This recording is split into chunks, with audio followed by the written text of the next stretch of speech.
So anyway, to go back to the Ark of the Covenant, Aaron built the Ark of the Covenant, and in order to contain the covenant, which was the 5 scroll books that were given to Moses and the 2 tablets of stone with the 10 commandments on. So that was the covenant. The covenant is a contract between God and the people, the 12 tribes of Israel. Okay, and in it contains blessings for keeping it and curses, which are the penalty clauses for not keeping it. And all of that was kept in the Ark of the Covenant. So the Ark of the Covenant contains the law, statutes, judgments, economic policy, agricultural policy, the healthy, balanced diet, the history of the tribes of Israel, and the tablets of stone. Okay, so that, how long after that the Ark of the Covenant was created was it that it was placed in Solomon's temple? Well, they went through the wilderness for 40 years, right, carrying the stone on the pole and also carrying the Ark of the Covenant for 40 years. And then eventually, under King David, they had what was known as the tabernacle, which is also described in the Old Testament, which was made with cloth and curtains and frames, like a tent type of thing. And then eventually Solomon built, King David's son Solomon built the temple on Mount Moriah in Jerusalem, and the Ark was placed inside what was known as the Holy of Holies. The temple itself, the outer court of the temple, is known as the Holy Place, but the inner sanctum is known as the Holy of Holies, and that's where the Ark of the Covenant was kept. And that is the Holy of Holies, that particular spot, because that was where, hundreds of years previously, Abraham had built an altar to sacrifice his son Isaac. Okay, so that place, Abraham with his son Isaac sanctified that place as the holiest place on earth. And this is and that was where the Holy of Holies inside Solomon's temple was built, over that spot, and that's where the Ark of the Covenant was placed. Right. Tell us what the name of the stone. It's the correct name of the stone. It's known as Jacob's Pillar. Jacob's Pillar. But the stone became the throne of David, and King David, King Solomon, his son Rehoboam, and all the descendants, all of the monarchs descended from David, were crowned on that stone, on Bethel, Jacob's Pillar. And how many years were you talking about? Hundreds of years? Well, yeah. David was around about 1000 BC, and the temple was destroyed in 588. King Nebuchadnezzar of Babylon destroyed the temple in 588 BC. And Jeremiah the Bible prophet took the stone from the temple and the Ark of the Covenant and some of the treasures from the temple, golden treasures, put them in the Ark. Not the stone in the Ark. Not the stone in the Ark. But the other stuff. Right. And took the king's daughters and some other people down into Tanis in Egypt. And that's why the film Raiders of the Lost Ark begins in Tanis in Egypt, looking for the Ark of the Covenant. And when they got to Tanis in Egypt, the Pharaoh, who had been an ally of King Zedekiah of Jerusalem against King Nebuchadnezzar of Babylon, gave Jeremiah and gave the daughters of Zedekiah, the princesses, gave them a palace at Tanis, and the remains of it are still there today. It's known in Arabic as Qasir bint al-Yahudi, which means the palace of the daughters of Judah. And they lived there for a number of years until Nebuchadnezzar of Babylon had pacified Judea. What he did was he destroyed the temple, and he took all of the inhabitants, apart from a very small remnant who could be like caretakers of the land. He took the majority of them into Babylon as slaves. So they were told to leave, and they left Tanis in Egypt. And they got a ship from Tanis and sailed through the Mediterranean. This is with the stone and the Ark? With the stone and the Ark of the Covenant. Right, so yeah. this is where... And the king's eldest daughter, who was called Teotefi. So it comes up from Egypt to the Mediterranean. Yeah, yeah. Now, I interviewed a historian called Alan Wilson, and he believes that, you know, that the ark came up to. He believes that it ended up in Wales after it came up, so, you know, from the Mediterranean. Yeah. So take it from there as to what research you've done as to where you think it was taken. It came through the Straits of Gibraltar. They stopped at Gibraltar for 5 months, changed ships, and then eventually, because they had to wait for the weather and the currents and things, and they sailed up and they stopped off in northern Spain and spent some time there. Can I just interrupt you there, Muad'Dib? You know, it seems likely that the Ark of the Covenant could be in the British Isles if the Stone of Destiny ended up here. Absolutely. And the two were supposedly together. Yeah. What's the evidence that they were moved together? I mean, what documentation actually explains this, that they were kept together out of Israel? Sorry, out of Egypt. Out of Egypt.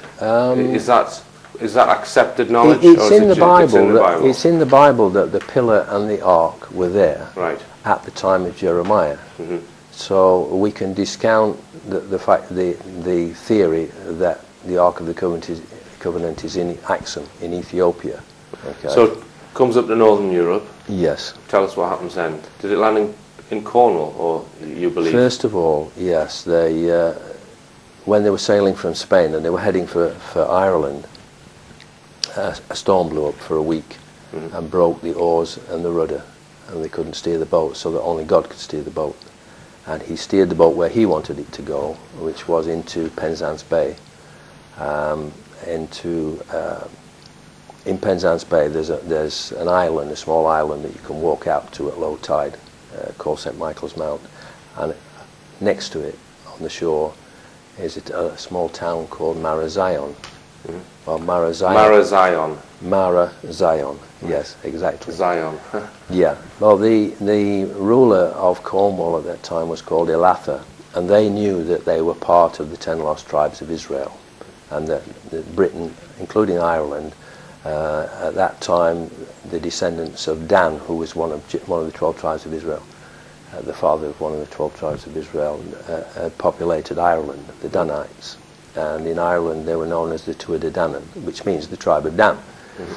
Okay, but in Cornwall, Elatha was the ruler there, and they knew that they were Israelites. And when the boat was blown into their location, and Jeremiah, and she had then become the queen.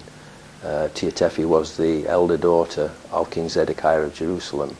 But once he had, and his sons had all been killed, they all died in Babylon, she then became the Queen of Israel.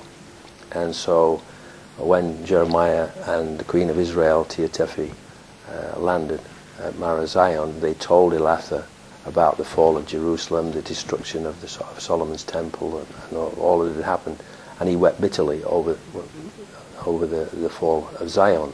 And Mara means bitter, and Zion is Jerusalem. So it means, the word Marazion means bitter over Jerusalem. Hence the name of that island in Cornwall. Well, the island is called St. Michael's Mount, right. But it's right next to Marazion. Okay. And you know, why would a place in Cornwall have a Hebrew name? Right. Now, after arriving in Cornwall, this party with you believe had the ark and the stone. Yeah. Somehow you believe that they then went to Ireland. Yes, they were headed for Ireland, and so Elatha sent messengers across to Ireland, to Tara, to the High King of Ireland, who was called Eochaid, and asked if they would have safe passage and if they would be looked after once they arrived in Ireland, and that there would be no funny business. And Eochaid, who was the High King of Ireland at Tara, when he got the message, recognized it as the fulfillment of a vision that he'd been given as a small boy. The vision that he was given was that he must not marry, even if he reached middle age, because one day his queen would come from the east. And so Elatha sent an armada of ships and soldiers to make absolutely sure that she was safe. Anyway, she arrived at Tara and she married Eochaid the High King of Ireland.